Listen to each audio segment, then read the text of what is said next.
Hi everyone, just a short video to hopefully encourage us this weekend. I know it's been a challenging time for all of us. We're not quite sure when schools are going to go back to normal, work's going to go back to normal, church is going to go back to normal. So there's a lot for us to be thinking about and potentially worrying about. But rather than worrying, the Bible helps us to think, to pray about these things, to trust God and to hear him for them, which is what we've been doing, particularly around the building cell of 286, to not be striving or restless, but to be peaceful about it.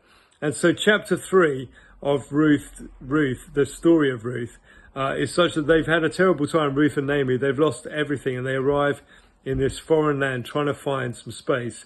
And Ruth's mother-in-law says to her, "My daughter, I must find a home for you where you will be well provided for." And that phrase, "find a home for you," really means to find rest, to find a place where you're no longer restless, but that you're at peace in yourself. And so it goes on that she finds rest, and she actually spends the night just at the feet of Boaz, sleeping there on the ground, and she rests at his feet. And in that time, he falls for her and is keen to marry her. But as we see in the following chapters, but the main thing is she just rested through the night. And at the end of it, Boaz gives her 6 measures of barley and places this bundle to her, which is more than she'd earned when she'd spent the whole day working in the fields.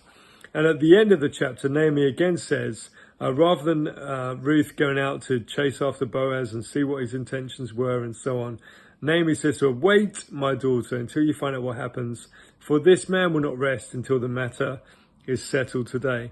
And so it must have been painful, mustn't it, for Ruth to say, "Okay, I'll just wait to see what this man says." But she does that, and while she's waiting, he's sorting out all the legalities to be able to marry Ruth. And then she becomes the great, whatever it is, of Jesus, grandmother of Jesus, and is listed in the genealogies there to say. And so a story is important. This story of a refugee stranger being part of the genealogy of Jesus is all there, but it's all birthed in resting, patience and trust, and not birthed in striving or painful worrying about things. And so let us take hold of that. I appreciate your prayers. We all appreciate your prayers as we try and discern the way ahead around our gatherings, around 286, around our style of church and growth of church.